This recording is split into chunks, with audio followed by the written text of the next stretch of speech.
The broadcast is now starting. All attendees are in listen-only mode. Good morning or good afternoon, depending on where you are. This is Alan Brody, your organizer from the Organization of Legal Professionals, bringing you IoT, or the Internet of Things. Context is the new content. Today we have a great group and two excellent speakers that I'm going to introduce to you in just a moment. A couple of housekeeping matters beforehand. We are going to have people join us in progress, so they're just going to have to catch up. We wanted to get started on time. A new feature of the GoToWebinar platform is that you can get the PowerPoint off the handouts folder, and we invite you to do that. Otherwise, we'll be sending it to you after the session. I want to invite questions at any time, but we're going to take them at the end because we have such a big group. You can enter them through the chat or the questions window of your GoToWebinar console. And let's talk about our speakers here. Mr. Dan Regard is an electronic discovery and computer science expert with 25 years experience in consulting to legal and corporate entities. A programmer and an attorney by training, Dan has conducted system investigations, created data collections, and managed discovery on over 1,000 matters. He is responsible for the development and implementation of case and matter strategies that leverage technology in litigation and investigations. Dan has both national and international experience advising on such issues such as electronic discovery, computer forensics, structured data, and information management. He is a frequent speaker, teacher, and publisher on issues of electronic discovery. Prior to founding our other host, iDiscovery Solutions, Inc., in 2008, Mr. Regard was the National Director of eDiscovery for LECG. He was also the National Director of Electronic Evidence and Consulting for FTI Consulting, and was an electronic discovery and data analytics team leader in analytical dispute services at Deloitte & Touche, where he managed multinational, multi-jurisdictional, and multi-counsel litigation support projects. He began his career as the founder of a nationwide litigation technology company. Dan is also the director of the Institute of Computer Forensic Professionals and a longtime associate of the Certified Fraud Examiners.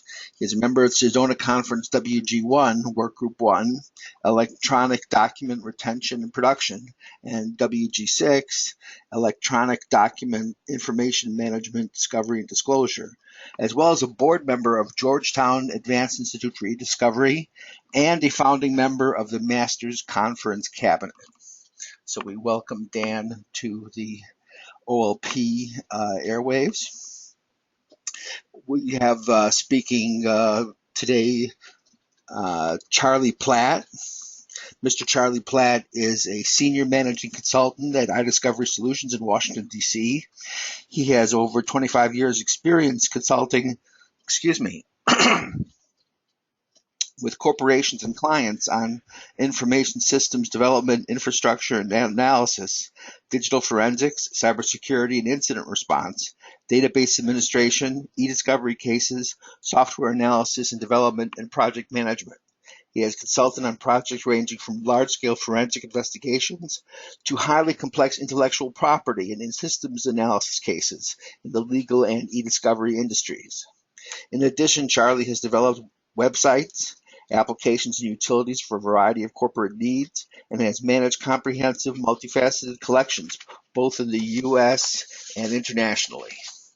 Charlie has an MS in Management of Secure Information Systems and a BS in Computer Information Systems. He is a certified ethical hacker, a Microsoft certified DBA, and holds certifications in C and C++, infrastructure, and networking. Prior to iDiscovery Solutions, Inc., Mr. Platt was the owner and founder of Bitscope Consulting, a managing consultant at LECG, heading the DC Forensics Lab, and also was a senior consultant at FTI. So we welcome both Charlie and Dan and Charlie to our airwaves today. And I'm going to hand it over to you. And like I said, we'll take questions at the end, but please enter them at any time. Please take it away, guys. Good morning. Thank you so much. Good morning. Good morning. This is Charlie Platt. I'm happy to be here with you guys today and talk about the Internet of Things. Hi, this is Dan Regard, and I'm looking forward to talking about what we do know and, frankly, learning a little bit more from Charlie. There's the known knowns, and then there's the unknown unknowns. And the Internet of Things, I think, has quite a bit of unknown unknowns at the moment. But let's go ahead and get started. So, talking about unknown unknowns, what is it? Well, first of all, it's an overhyped term right now, the Internet of Things. You hear it almost on every corner when you turn around on the Internet and online. But there is actually a definition. The Internet of Things is defined as, according to the encyclopedia, or in this case, the Webipedia, anything that has an IP address and connected to the Internet. That's pretty much it. If you've got an IP address and you're connected to the Internet. In practical terms, we're talking about devices and sensors that are attached to the Internet that are monitoring some condition and then reporting their status on a frequent or periodic basis. So you mean more like these things? Well, I'd say absolutely like these things. Now, these things tend to have what I would consider to be true sensors built into them, but many of these things, especially the larger ones like a full car, a thermostat, baby monitor, may have separate programming and a full computer on board that is not only sensing the environment around it, but also providing some sort of preliminary analysis to that, to those readings. So are you telling me that one of these devices might actually be multiple Internet of Things devices? Absolutely. Would have multiple sensors and aggregate those sensors for a specific given purpose, but you can disaggregate those sensors and use the data any way that you need. All right, so let's talk about some specific examples. I mean, I think when we think of Internet of Things, we always think about a Fitbit, an iPhone or a smartwatch, something like that. It's a pretty obvious example of an Internet of Things device. I don't think most people think of smartphones as the Internet of Things. The Fitbit tends to be used quite a bit because they have such strong brand recognition and name recognition. So it's a simple example. But when I think of the IoT devices, I think of the components of a smartphone, how an iPhone has sensors for light, for sound, for microphone, for proximity, sensors that you may think of them as an antenna. I think of them as a sensor for particular types of spectrum of energies. You also have the compass. You have the gyroscopic orientation. You have the accelerometer. They even have a barometer on the iPhone that is fine-tuned enough you can use it to determine your changes in altitude. So these devices that are baked in would represent the type of sensors we're talking about. In this case, it's baked into a single product that is combined with the software to manage, monitor, and combine those into certain applications. But again, you can disaggregate that and treat each one of those sensors differently. On the other end of the spectrum, they are pure sensors. Well, someone may take a sensor and hook it onto a shipping container that monitors temperature on that shipping container because it's important, and that's its only job. What is the temperature? And it's constantly reporting that every 30 seconds. So if the temperature changes during shipping, it may affect the quality of the contents inside the package. If you're shipping food, you don't want it to be too warm. If you're shipping something else, you may not want it to be too cold. It's sort of a Goldilocks and the Three Bears conundrum. Just right. Just right. All right. So what are some of these other things? We've got an Amazon Echo, which I'm pretty confident I know what that is. That's the Alexis, the big tower. I saw the advertisements. Yeah. There's a tap, a dot, and a dash. What are those? So the tap is like the Amazon Echo, except instead of constantly monitoring your speech to see if you give it the safe word or the unsafe word, depending on how you look at it, Alexa, the tap, you actually have to push the button. Other than that, it acts exactly the same as the Echo. The dot is a satellite version of the Echo. It's much smaller. It allows you to pick up sound waves in other rooms of your house when you have the Echo as the center command center. Mm-hmm. And then the dash is something completely different. These are little tiny attachable internet-connected devices that you can put next to, for example, your washing machine. You can put a Tide dash, And when you run out of Tide laundry detergent, you can hit your dash, and it will automatically connect Amazon, order Tide, and 2 days later, your Tide arrives. You know, I have a 5-year-old. That terrifies me. I'll come home one day and there'll be 150 pallets of Tide on the front desk because he's been sitting there punching it all afternoon. 5-year-olds will do that. But then on the other side, we've got software. So we're saying that it's not just hardware devices. That maybe a hardware device has multiple pieces of software running on it, and each piece of software may be doing something different. Well, so think of hardware devices as sensors that are detecting conditions in the world around us. Think of software Internet of Things as software algorithms that are either monitoring conditions such as web traffic, usage, access, or they themselves are monitoring the signals from physical sensors. And when a certain condition takes place, they themselves send another signal. So one example, let's go back to the smartphone. On your iPhone, you can set up ring fencing or geo-fencing so that when you leave your home, an alarm goes off to remind you to go and pick somebody up. Or if you're arriving home, an alarm goes off to remind you, did you get the milk? Interesting. And so we've got Waze here, Google Maps. What are these guys doing? Waze, Google Maps, and Uber, all three different software and services people may be familiar with. Waze is a very popular traffic monitoring program that allows you to track the traffic conditions between you and your destination, and also crowdsource information by collecting information from the Waze users, such as when there's an obstacle in the road, when there's a vehicle disabled on the side of the road, if there's a police event, a fire event, or other emergency event. It also monitors traffic. Waze, Google Maps, in particular Google Maps, not only allow you to read what the road conditions are, Google actually monitors smartphones to determine how fast the phones are moving, and that's where Google comes up with its traffic projections. So they see your phone's not moving at all, and they know that that's a red zone on the freeway. So Correct. On the freeway, you should be moving. It's crowdsourcing from the people who have Google Maps turned on. So one of the things I think of when I think of IoT devices is the creepy versus useful factor. Yeah, so cool versus creepy. Cool versus creepy is a good way to put it. The idea that they're looking at my information and recording it, but are they giving me enough cool factor for me to be willing to allow them to do that? Or are they not telling you enough about the creepy that you still think it's cool? It turns out some things that you think are cool become creepy once you learn more about them. So, for example, the other day, my Android phone woke me up, and it said, hey, Charlie, it's going to take you an extra 20 minutes to go to work today. That's really cool. I can use that information. That's helpful. I know now that I have to get going faster. When I started thinking about it, I realized, how does the phone know where I work? That became creepy. Know when I go to work and where I am, and that it needs to wake me up and get me going. It's figured all those things out on its own. I never told it where I work. Never told it where my home is, and I never told it when I go to work. It's observed me over time, come to those conclusions, and now it's giving me information that's helpful. So we're going to come back to this, but what you're experiencing is a single source of data being aggregated over enough time to provide what we call a longitudinal analysis, which allows us to determine patterns, frequency, territory, usage. That's one of the unexpected benefits of aggregating large amounts of data from a single source.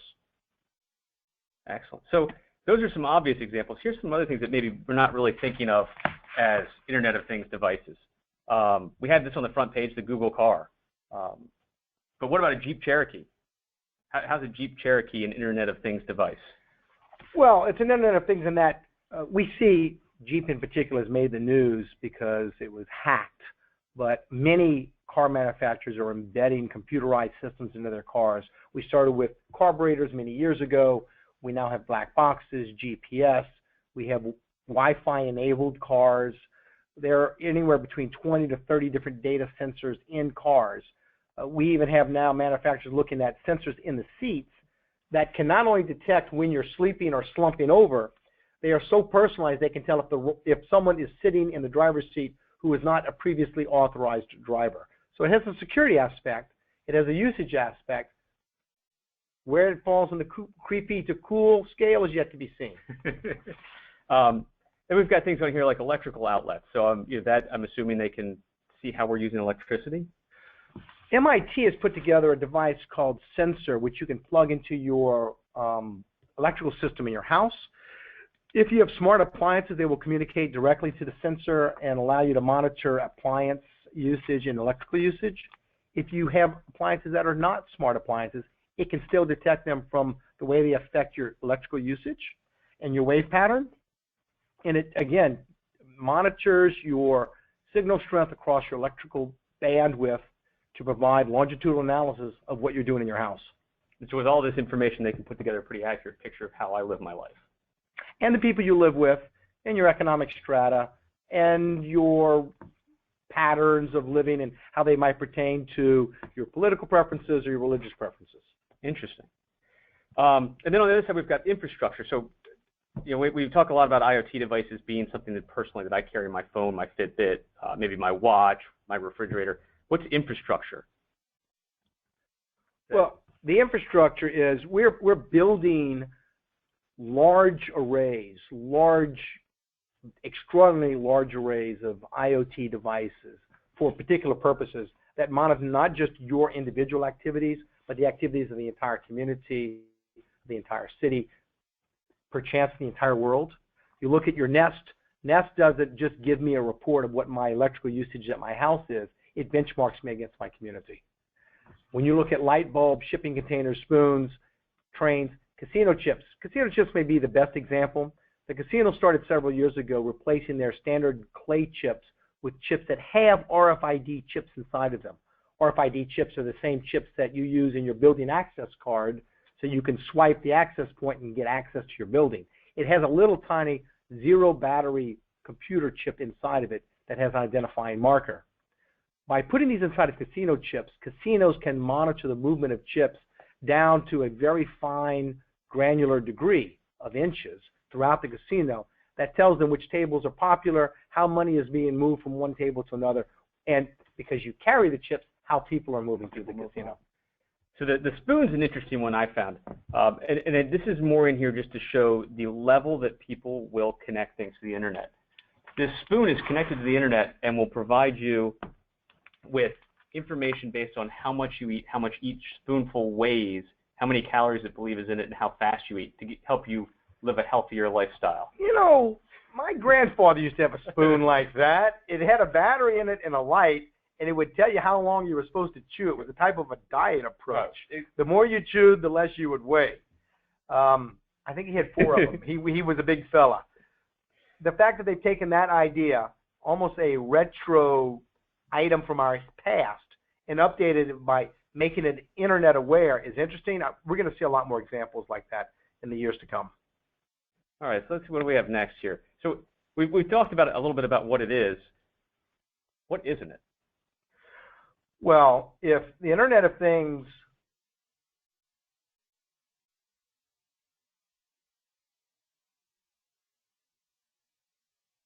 represents sensors that are automatically monitoring the environment and automatically reporting back to headquarters some condition or some status, I would say anything that is not that type of automatic data collection would not be the Internet of Things. So your traditional software programs where people are typing in input, people are recording input, whether they're causing the camera to take the picture, causing the movie camera to take the film, causing the audio recording to start and stop, or typing on the keyboard, that would not be what I would consider Internet of Things.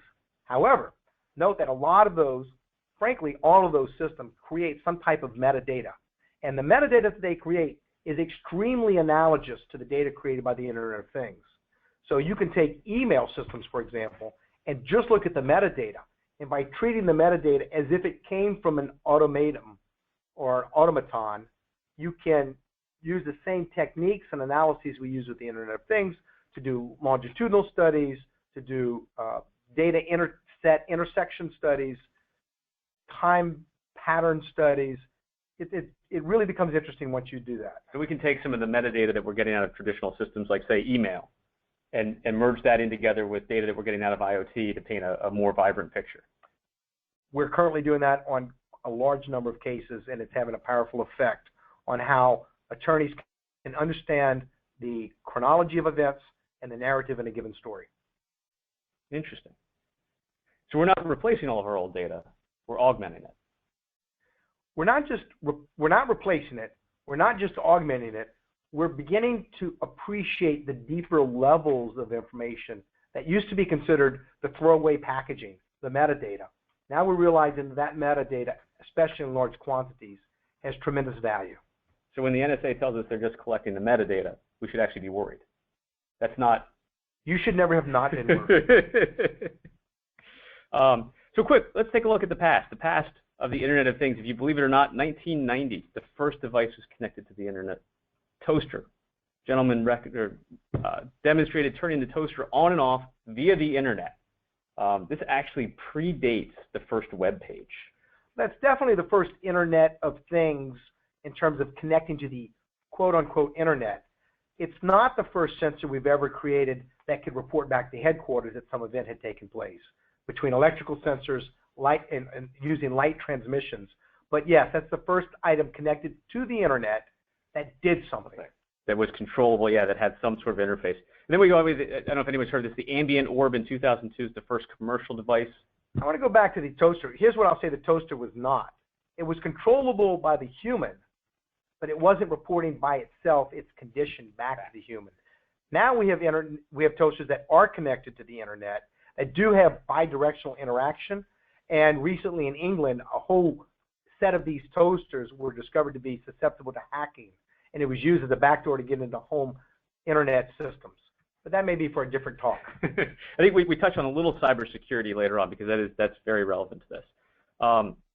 Ambient Orb was a device in 2002 that you connected to the Internet, and it would change colors based on the weather, the stock report. So it would connect up to the Internet, read all this data, then it would give you a color blue. Today's going to be a blue day.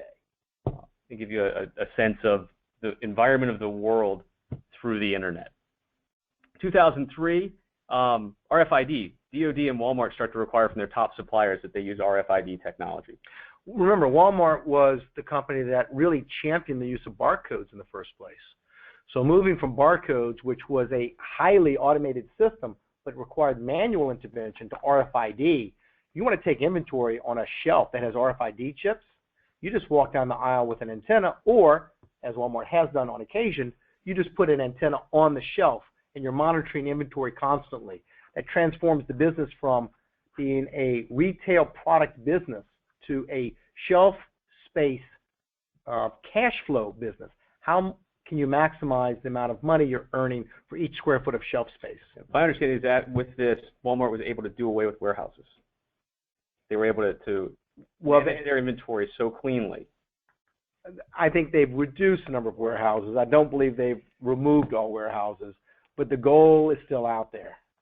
2007, the iPhone comes along, if you can believe that, almost 10 years ago. This January coming up will be the 10th anniversary of the iPhone. And that's pretty much what did it to us, because in 2008, we had more things connected to the Internet than people. Well, what the iPhone really did was, for the purpose of what we're talking about today, it created a device that was small enough to put in your pocket and valuable enough from a user experience to want to put it in your pocket. But at the same time is monitoring all these other conditions we spoke about earlier. Speed, acceleration, direction, pitch, yaw, humidity. The iPhone doesn't. Other phones monitor temperature. Well, the iPhone does monitor temperature for internal purposes, really does not for ambient purposes. Noise, light, and you're carrying this tricorder of sensors in your pocket. And if that can be tapped into, it's a wealth of information. The iPhone being, again, pocket-borne really made that happen. Yep. And the iPhone is the big driver within the next year that we ended up with more things connected than we had people. That pushed us over the edge. And then in 2011, we launched IPv6, which is a lot of tech speak saying that at this point now we have the capacity to connect theoretically every atom on the planet into the Internet. Yeah, you look at the standard URL, the series of 4 numbers that designate a location on the Internet, and Internet Protocol version 6 has expanded that numerology. So we have such a large number of permutations that are possible. It's amazing. The question is, how close to the threshold will we ever get? And so, that's the past. What's the future going to look like?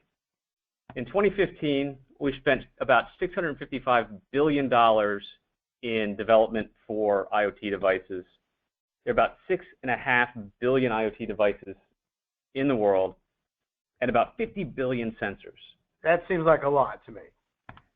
Well, by 2020, we expect that to get up to over 1.5, almost $2 trillion in spend per year on IoT devices. 20 billion devices. But here's the real clincher. If we've been talking about sensors, 1 trillion sensors by 2020. You have 1 trillion sensors monitoring data, monitoring circumstances, and reporting to some centralized system every 30 seconds. You're going to have a lot of data. It'll make the data we have now that we consider to be big data look like little data. And how would you define big data? So big data, really, I've seen a lot of definitions around this. Again, it's one of those terms that's very hyped on the internet and in marketing. For me, the definition is quite simple. It's any set of data that, by today's standards, exceeds our standard tools and techniques. So it's a moving definition, but then again, our ability to collect data is moving also. What we consider to be large data sets today, we'll consider to be data puddles tomorrow. And what we thought were large data sets in the past are already puddles. Small. So the real question then becomes, as the world is moving forward and we're going to have 1 trillion sensors, are we keeping up with it? And what do we need to do to keep up with it? Well, hopefully, first of all, there are webinars like this to raise the awareness and expand our thinking and how we look at the world around us. To think about, you sit in a conference room today with an abundance of electronic devices that are sensors, that are monitoring, that are computing, whereas in the past you would have a fraction or none of that. And so staying aware of the technology, listening to stories of how it's been used in criminal lawsuits and civil lawsuits, how it affects our privacy, our security, our democracy is extraordinarily important. And in the practice of law, it's not just important, it's ethically required. All right, so that helped us define the IoT. So we said context is the new content. Should we talk about context? Well, I'll tell you, when you talk about content, we work in a lot of litigations where emails are of utmost importance. Emails and text messages we hear requests for all the time. We spend a lot of time collecting this information.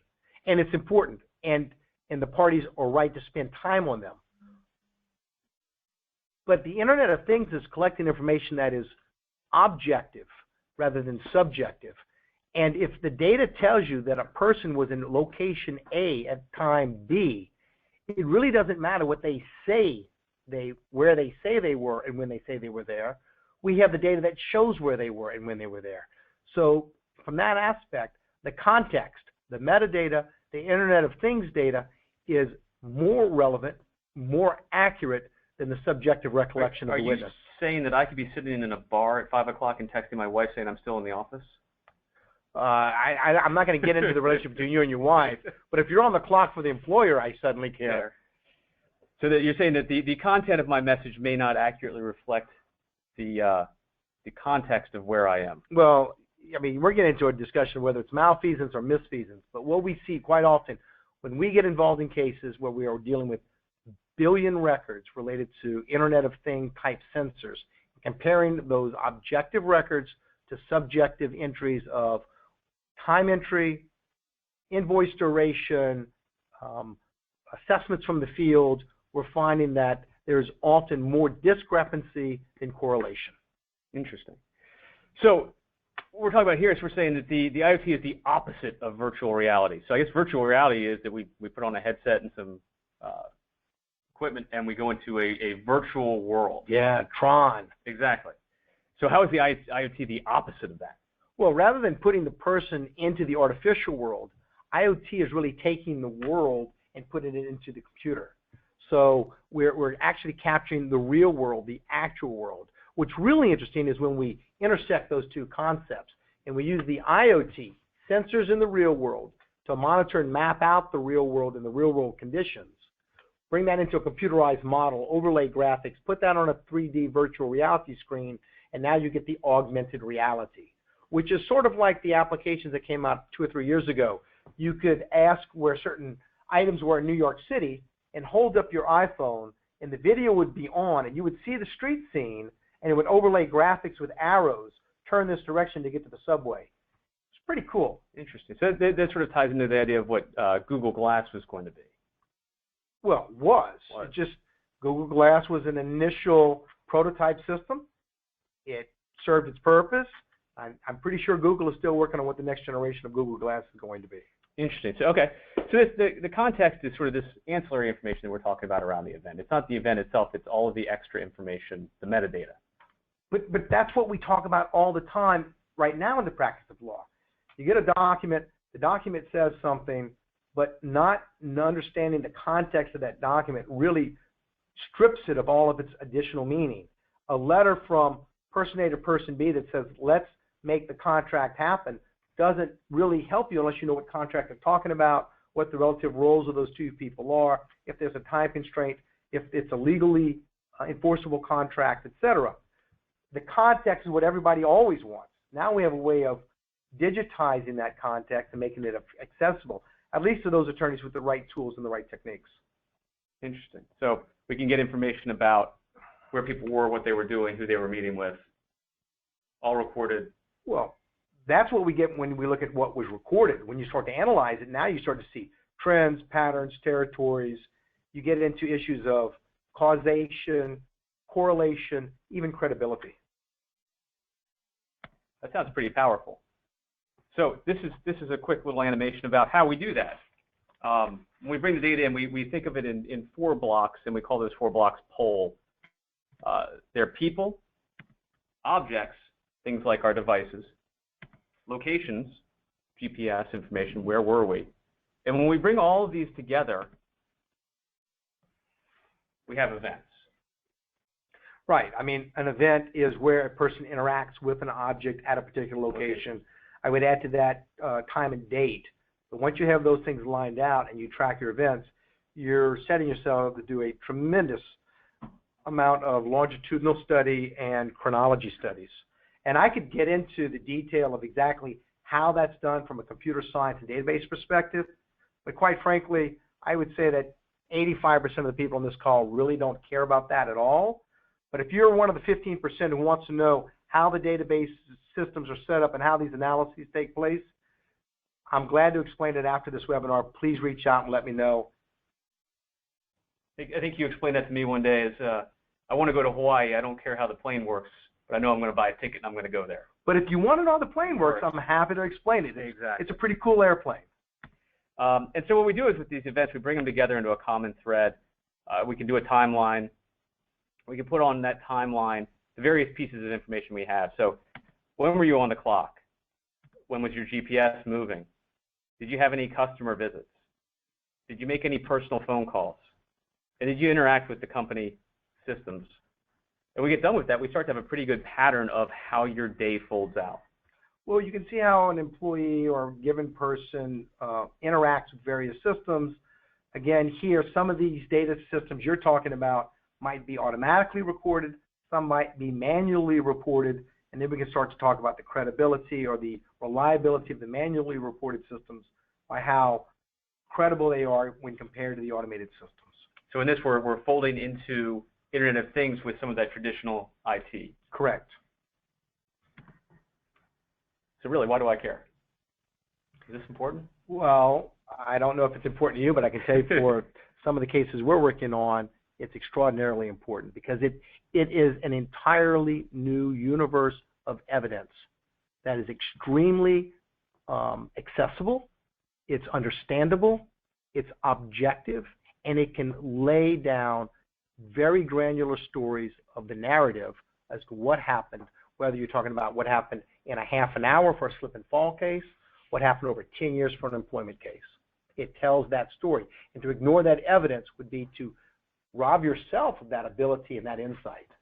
Now, ethically, as we see here, both the ABA as well as many of the state bar associations have put forth ethical rules and commentaries around the requirement for lawyers to be technologically astute and aware.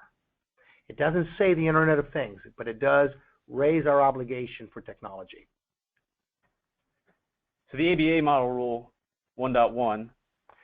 Look, you have to have technical knowledge in order to represent your clients. And commentary number 8, you need to keep abreast of the changes in relevant technology. Hence the IoT. That is a change in relevant technology when it comes to civil litigation and criminal litigation. And then California formal opinion? Well, California's simply raised the bar by making it more explicit. It's really in my mind, a variation and extension of what the ABA has already published on a national basis, where even where the attorney may be otherwise highly experienced, they must know about e-discovery and technology. And beyond ethics, the data itself is actually valuable to you. I mean, if we get beyond the ethical, we say that you can actually do something with this. Again, the results of analyses by comparing, again, time entry to locations gathered from iPhone records, from carrier tower records, from GPS records, has been extremely helpful for our clients in terms of dealing with white-collar crime, wage and labor, as well as internet data security breaches. And one of the things I hear brought up a lot is questions of fact. So why do these Internet of Things help us to resolve questions of fact? Well, I mean, if the question of fact is who did what when, and it's been recorded, and you can now actually retrieve and read where was person A on this date at this time, where was person B on that date at that time, then you don't have questions of fact. And if you don't have questions of fact, we should be able to resolve our conflicts a lot faster and presumably a lot cheaper than we are today. Excellent. So the IoT is objective, is what you're saying. It's not. It is objective, but you have to be careful. The sensors are mechanically recording what they're programmed to record. You may still need to interpret what has been recorded and what it represents. A pedometer that measures your steps, like a Fitbit, may measure movement during the course of the day. It may not actually be the precise number of steps that you took. You may be the type of person who likes to tap your foot while you're standing up because you have an earworm and there's some song you can't get out of your head. You may be on a particularly bumpy ride on a vehicle that's being tracked as footprints when actually you're not stepping at all. Other times you have binary sensors that say the light was on, the light was not on. You have noise sensors that try to give you a degree of range, temperature sensors. Depending on what the sensor is recording, the way it's calibrated, the quality of the sensor, and the nature of your question will determine the value of the answer that you get. Interesting. So if we go back to our shipping container and the thermometer may be off a little bit on the degrees, but if it says that it spiked, that's probably reliable. If you, given the type of food that you are tracking, certain foods cannot sustain warm temperatures for an extended period of time. That would be relevant to know. Yes. Interesting. And so we're talking that we could potentially be redrawing the playing field here. How do we redraw the playing field? Well, I think from a litigation perspective, especially in civil litigation, the playing field is already being redrawn. We've seen a lot of litigations that have been traditionally asymmetric discovery, where one party is data rich and the other is data poor. And the problem there is the data poor party can put some very onerous demands on the data rich party. And I'm not here to debate, because it's fact dependent, as to whether or not those demands are warranted, but the burden falls heavily on the data rich party. Well, now we're finding that we live in a world where everybody has data. And a lot of times that data is relevant to the inquiry. And so we no longer have the extreme conditions of data asymmetry. We tend to have a little bit more leveling, where both parties have data, both parties have interests, both parties have burdens, and ironically, if this is the right time for irony, I don't know, coincidentally, what used to be the data poor party, there is now a lot of data, except it's even more expensive for them to get it because it's often not in their direct possession. Maybe in their control, they may have access to it, such as an individual plaintiff who sues a company. They have a Facebook account, they have a cell phone, they have a computer, they have a vehicle, but the data for the devices may either be very difficult to extract from the device itself, or have already been extracted through some Internet of Things activity, but is now in the possession of a third-party provider who has aggregated the data for their purposes, and now you have to go through the subpoena process to extract that data and interpret it. Interesting. And then there's some ancillary considerations when we're talking about the Internet of Things devices. We touched on this a little bit earlier, cybersecurity. We look at the attack think it was last week or the week before, the DYN attack where the East Coast of the United States was basically taken offline. For those of you who were home watching Netflix last week, you might have noticed a slight bump in your service. That's because the internet was going down on the East Coast because of a denial of service attack. It turns out this denial of service attack was propagated through an army of computer systems that had been co-opted for this attack. And this army of devices were not people's home computers, it were Internet of Thing devices, a large number of which I understand were home security cameras that were reprogrammed to participate in the attack. So one of the interesting things about Internet of Things devices is that the majority of them are based on the Linux operating system. Right? Free. It's a free operating system. It's small, it's very small. It's stable. And we have a lot of chips that support it. Yep. And Linus Torvalds, who is the thought leader for Linux and basically the driving father force of Linux. And the driving force behind it has outlined the top priorities for Linux, and those are stability, performance, and compatibility with the past. Where's security? It's not there. Go through those three again. Stability, performance, and compatibility with the past operating system. So we're much more interested in that it doesn't crash, that it's quick, and that if you have an application that worked on it before, your application will continue to work on it today. Security is not one of the top. That's going to be a problem. Well, I mean, the Internet of Things today is a lot like when we first got into computers 20 years ago, 30 years ago. People were enabling systems with computerized interfaces and thinking about the user experience first and the security second. So when you talk about the toasters in the UK that were hacked, this might have been a neat idea. Hey, I've got my toaster. I can I put the toast in the night before I hit my phone in the morning, and it starts toasting it for me, or it knows when I'm coming down the stairs and starts to get it ready. Crumpets and tea, love. Precisely, but you don't think about the fact that toaster could be a back door into your home network. No, and that toaster could allow you to get access to your webcam, which allows you to reprogram the webcam to attack the United States. Yes, or just more creepy on the creepy factor side, watch you. Oh, you didn't have to go there. You didn't have to go there. And then we talk about things like forensics. I mean, and this is sort of an open question. Forensics on a Fitbit, forensics on a thermostat. How do you do forensics on a thermostat? Well, so there are techniques to actually pull data off of individual integrated circuit chips. We can chip off of cell phones, chip off other devices. It's very specialized and it's very difficult. Sounds expensive. And if it hasn't been done on that particular device before, the first device is always very difficult. However, more commonly with Fitbits and thermostats, the devices we see coming into the marketplace today have already been enabled to aggregate their sensor data into some SaaS solution, software as a service.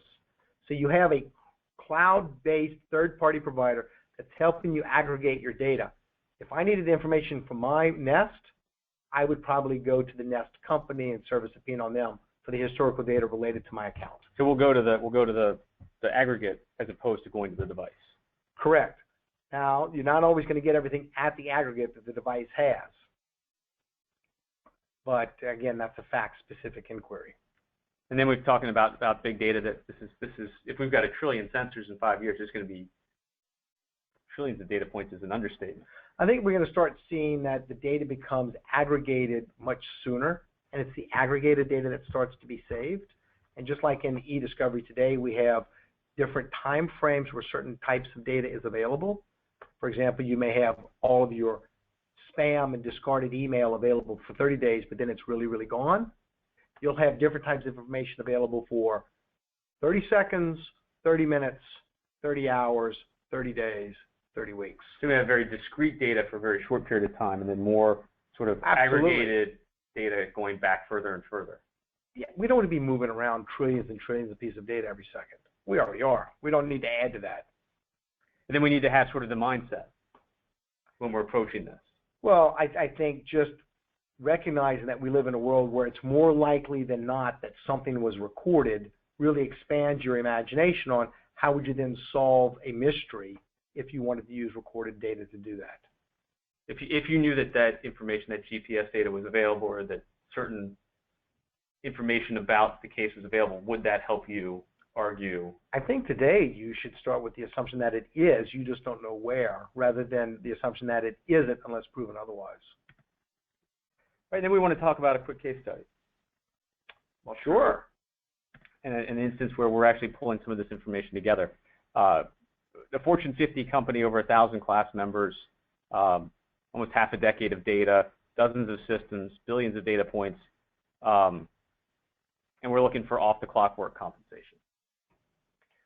Well, I mean, in this case, the Internet of Things, whether it's an actual sensor that is dedicated to a particular purpose, or again, the type of metadata that we see that is generated through the normal interaction with corporate systems, such as email, you can create quite a wealth of date and time and location-specific information that can help detail what these class members were or were not doing during the periods in question. So different types of systems that we looked at: GPS, invoicing, network logins, time card, a lot of different systems we pulled together. These are all subject to recording, aggregation, collection, and analysis. As we can see in here, we've mixed. We've got email activity, which we're talking about historical type. We've got GPS, which is now we're talking about Internet of Things. And we've got some other things in here like time card, time punch. Well, I mean, most time punch systems today are in fact electronic, whether it's through, and as it was in this particular case, employees using a cash register to track their activity, or another case where somebody's using a dedicated system to enter their time. We even have cases where employees were phoning in their time, but phoning it into an automated system where the computer was using phone responses to convert their tones into digital entries. So the collection mechanism isn't nearly as important as the fact as whether or not you have a digital record. And so we've, in this one instance, over a terabyte of data, 20 plus data productions. Well, the interesting thing here is that when you start dealing with these types of sensors and logs, you're dealing with hundreds of millions or billions of records. And many times, I can't tell you how many times, we walk into a litigation and the attorneys and the associates and the team, with the best of intentions, are looking at data that originated as digital data, and they're treating it in an analog fashion. They're taking digital paper data that's been converted to TIFF images or paper and simply reading through it, not using it in a database environment, not giving them any of this aggregated ability to analyze the data over time, much less intersect it with other data sets. Actually, they're sitting down with a stack of paper and looking at it. Literally. Sitting down with a stack of paper looking at it, one entry at a time. How big a stack of paper would this be? Well, in one case we worked on, they were looking at GPS records. There were 25 printed out per page, and it turned out we've collected over 55 million pages. Wow, that sounds like a couple miles high. Yeah, you know what, I don't even want to, it's a lot. That falls under the bucket of it's a lot, and you shouldn't be doing it that way in the first place. So here's an example of some GPS activity, and this is correlating the GPS activity of where an individual actually was with the GPS activity or the instances of where they said they went during the day. So we start out, the first place they go to isn't a place that they've recorded. So on the left, he actually went someplace he didn't tell anybody he was going. Ultimately, on the left, he goes to a place where he said he went. He went to another place he said he went. He went to a third place he didn't report. Went to a fourth place, didn't really report. Went back to the place he didn't report. Went to another place he didn't report. Went to a place he did report. To a place he didn't report. Spent a lot of time down there. Came back to a place he did report. And went home indirectly to the place he doesn't report. He spent a lot of time on unreported locations. So in his one day, he had 2 hours and 43 minutes in unreported locations, or 34% of an 8-hour day. What if I tell you this was a day where he told the employer he needed overtime to get his job done? So what's the future? What are we looking at down the pike? I think we can expect, whereas we didn't have this type of data available to us 10 years ago, today we have it. It's difficult to collect. Tomorrow, it will become incrementally easier and easier to collect, easier and easier to analyze. It will become a fabric of the way we practice law.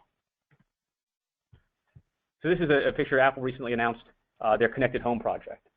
So your iPhone, your iPad, all your Apple devices will be able to connect into your home and actually, like we say, control your home. It'll know when you're driving home, when you're arriving.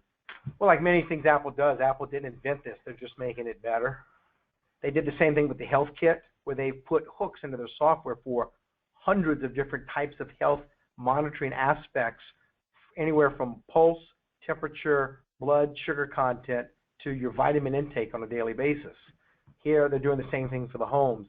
They sit down and whiteboard out all the myriad of things in a home that one might want to track, anything from air currents to temperature variations to vibrations across the floor, and we can put sensors in the home that will monitor, record, and interpret that. And connected cars. This is an interesting one. This is really cool. This combines the idea of the electronic car with some of the techniques being looked at in third world countries for providing internet to places that have no internet connectivity, basically through something called mesh networks, where the devices using a type of Bluetooth can connect to each other and daisy chain information many miles away from any internet source. By mesh networking cars, you can have cars talk to each other on the highway. And if you had enough cars, and we have enough cars, you can create a seamless network that is monitoring road conditions nationally, coast to coast, real time, all the time. And inform each other. So the car that's in front that says, I just hit ice, can tell the cars behind it that are coming along, prepare. Absolutely. Your car knows faster from the car in front of it than the driver is going to know because they're monitoring Google Maps or Waze. And then finally, we talk about an entirely connected world. I mean, I see things on here like nuclear power plants, shipping, train stations, cars. The industrial areas are actually much more advanced than our consumer areas in terms of Internet of Things and these sensors, because they bring true efficiencies and economies to the way we run our plants and our shipping and our inventories. We talked about that a little bit today. We're just getting into it from a consumer world, which is another reason why for attorneys it's important to realize it's very possible that the information that could shed light on your case is already being recorded. So what does it all mean at the end of the day? When we're done here as an attorney with a case load, how does this impact me? Well, I think the first issue is you may impact you negatively by receiving document requests for these non-traditional sources of data that your client has access to, possession, custody, or control, and knowing how to deal with those types of requests and bring them into our new paradigm of proportionality. At the same time, if you're the attorney who's seeking information, either from your client systems to put forth your defenses or to prosecute your case, and you want the data from the other side, at least go through the brainstorming exercise of assuming that everything is already being recorded, and let the exercise strike out the ones that aren't, rather than starting from a position of no. Start with a position of yes. So I think we touched on this earlier. Before it was impossible or simply too difficult. We didn't have the data; it didn't exist. But now it's just hard. There's a lot of data out there, and it's getting easier. Well, fortunately, we have the new federal rules of civil procedure, and as I mentioned just now, the issues of proportionality.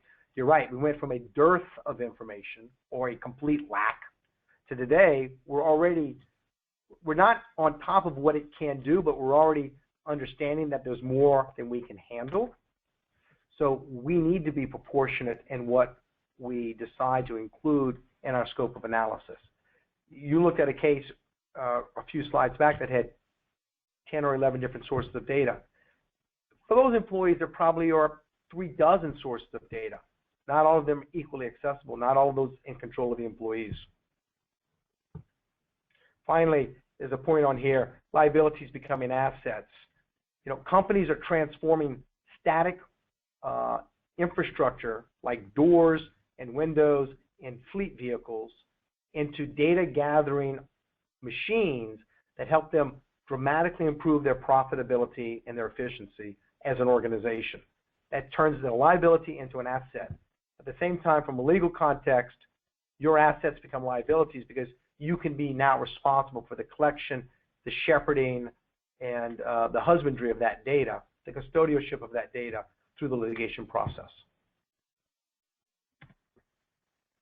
But what we really come down to at the end here is what we started with, that context is now trumping content. Well, we have a ton of context. We can understand it now. It's available, and because it's objective, it is inherently considered much more reliable than subjective content. So the example we give here is probably more appropriate than my texting from the bar, but someone saying it's raining out, I can't make our appointment, and canceling the meeting on the calendar. But the context from the Internet of Things devices, we look at their GPS, we look at other information, we find out that they actually went to the meeting. No, I actually think your bar example was appropriate for you, just not appropriate for the audience.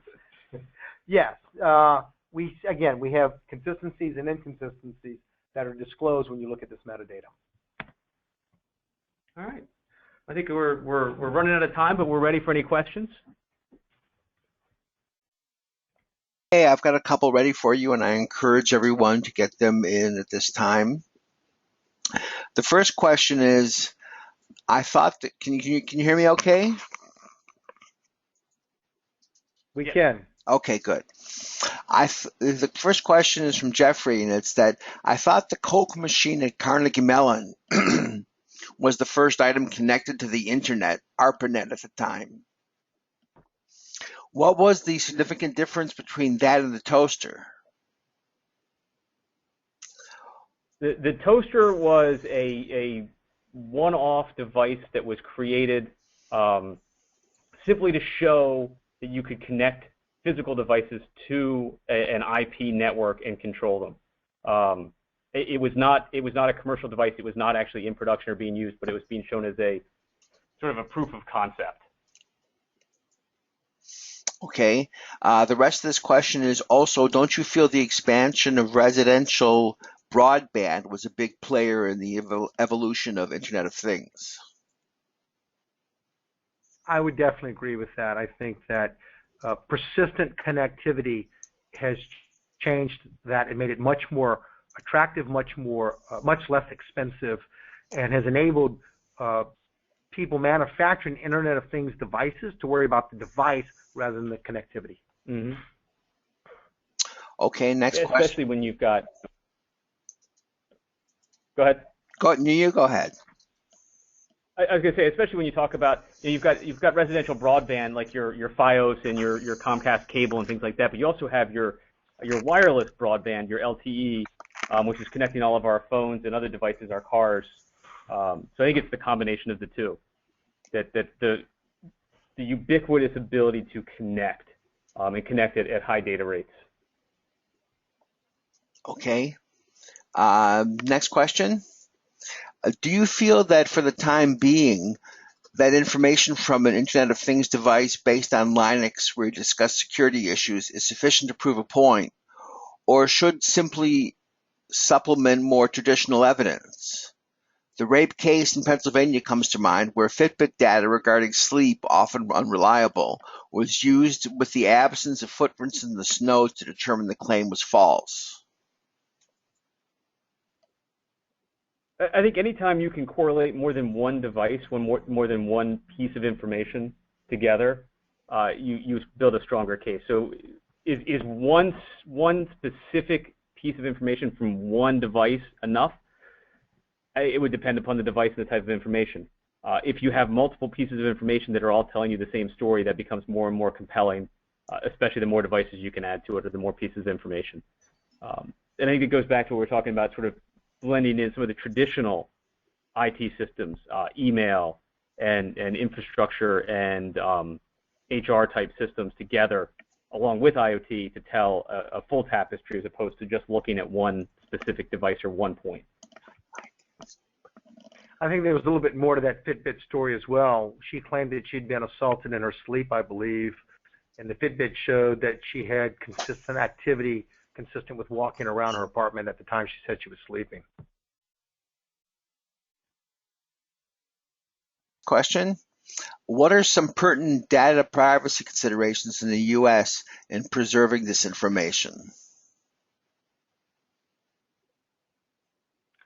Well, in preserving it, I mean, if you start to aggregate enough information from a single data source, in my experience, you collect enough of it, it starts to allow itself to be analyzed and disclose what we would consider to be personal information. If you get enough of it and you analyze it and start looking at how it intersects with other types of data, you can actually disclose sensitive information, meaning the health of the person, the sexual preferences, political preferences, financial conditions. So to the extent you're preserving data, which means you're aggregating it and keeping it longer than you would otherwise, and maybe keeping more of it than you would otherwise, I think you run into that risk.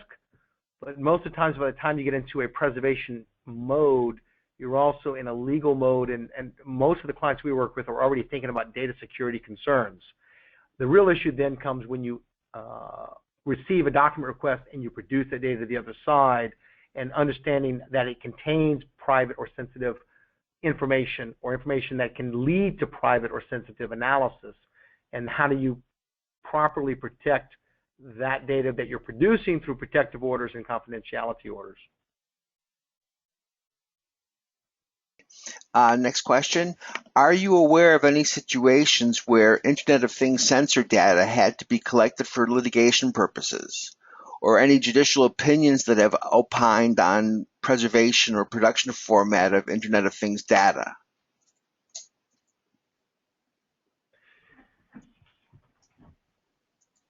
Well, I think the rape case in the Fitbit was an example from a criminal perspective of the Internet of Things. When I think back to civil litigation in the discovery world, I think of the Columbia Pictures case where there was a request to have ephemeral data affirmatively stored for the purpose of analyzing user logs for accessing film sharing and other IP sharing websites on the dark web. In that case, I think is instructive in that the Internet of Things has such correlation to these automated processes. But off the top of my head, I don't have a list of specific cases for the Internet of Things citations.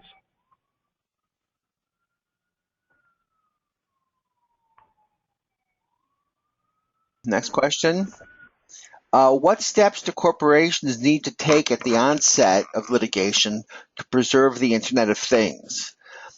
Are the systems designed to retain information at a reasonable cost?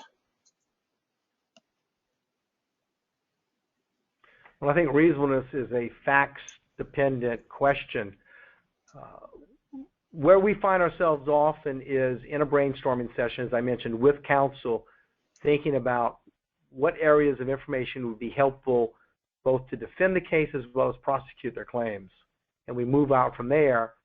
We identify the systems first, then we describe or discuss, for the purpose of that system, the cost burden of collecting the data and analyzing it, and then a proportionality decision is made.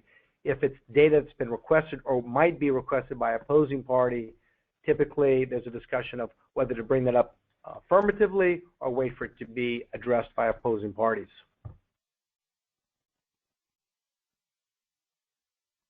Question. How likely is it that a law firm could implement the Internet of Things to help with timekeeping and employee activity?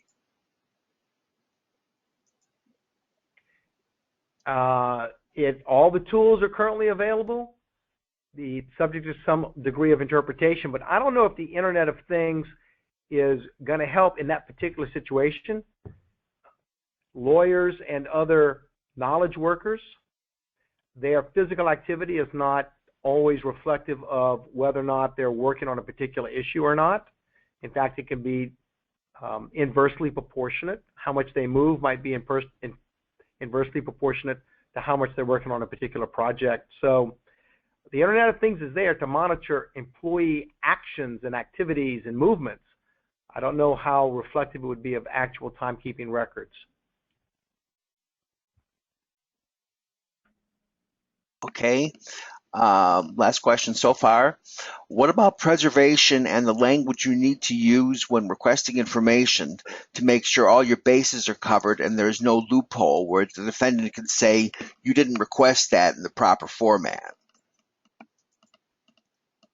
I think the Internet of Things is really in a gray zone right now because whereas our company gets called quite a lot for Internet of Things because it's one of the things that we excel at, dealing with disparate data systems and integrating them, I would suggest for the majority of litigants, it is not on their radar screen right now. So I think it's still a little premature to say that there's a default obligation of attorneys to know that everything under the sun is within the scope of discovery and within their obligation to preserve. I think proportionality, those rule changes from last year also cloud the water a little bit in terms of whether or not you have an obligation to affirmatively preserve everything imaginable. That's not the situation today.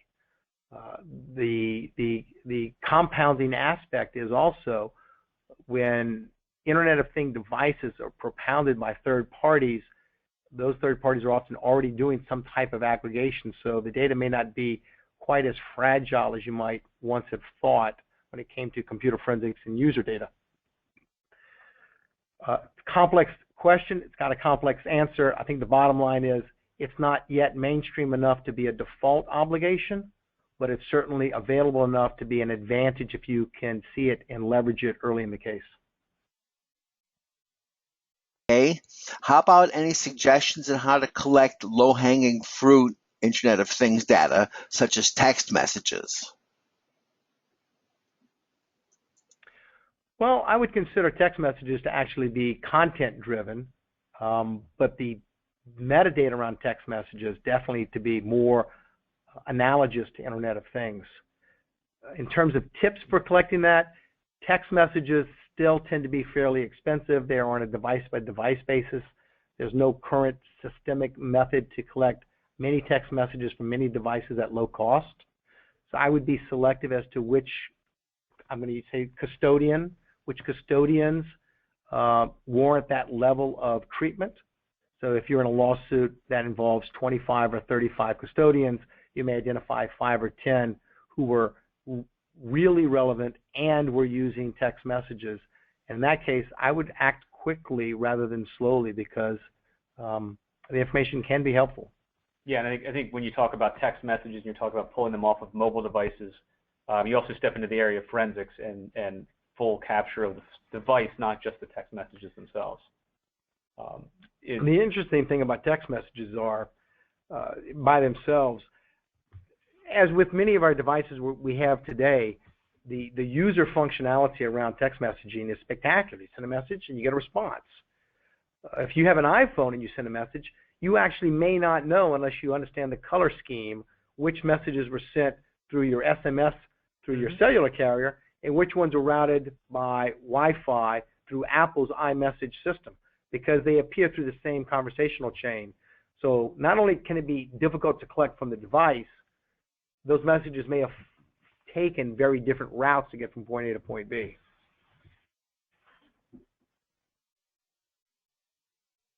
Next question. How would one go about requesting information like Nest, I believe that's the product name Nest, cloud-only data storage?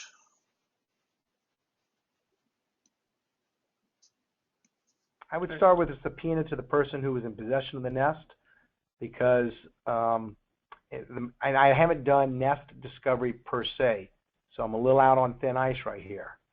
But my experience is most of the companies that have that type of data aggregation would deny a subpoena for an individual's account unless that person requested it themselves or was given an opportunity to quash the subpoena. Okay. If I think I might need Internet of Things data from a mobile device, how do I make sure that information gets preserved? Well, I think as Charlie was mentioning earlier, from a forensics perspective, there are many companies out there. Ours is one of them that has the expertise and the equipment to preserve various smartphones at various degrees. Depends on the version of the smartphone, the operating system, and the cooperation of the phone owner. But you can preserve that information. And when you come to the actual sensors on the iPhone, for example, there are 7 days of data for the accelerometer. that's not easy to extract. You may need a special program to install on the iPhone, or you may need to chip that information off the phone itself, which would result in physically disassembling the phone. And once it's disassembled, you've pretty much you're on a path of replacing that phone. You're not going to put it back together. But in the right set of facts and circumstances, that can be a very important piece of information. And on top of that, one of the other things to always be top of mind is encryption. And in a lot of cases, these devices tend to be encrypted, and so we do need the cooperation of the individual whose device it is. If you start doing chip off and things like that. And that level of encryption is increasing, so we expect it to become more difficult in the future, not less difficult. Hey, let me count down 30 seconds to see if there are any more questions. Oh, here's a follow-up question. A follow-up, does the mobile device need to be kept on? That's to the last question. In fact, I think in some cases we find that disabling and turning off the mobile device is the safest route. And when you do turn it back on to capture it, that you do it in an area that is, network dead. We have seen instances where we've taken a device to go image it, and when we've hooked the device up, it's been remotely wiped. So you want to avoid that type of scenario where an individual will send out a command through the internet to say destroy or wipe their phone. We have actually seen that happen with phones and with Macintosh laptops. And once that happens, it's very difficult to get back any of the information. Okay. All right, we're going to give it another 30 seconds to see if there are any follow-up questions or any new questions.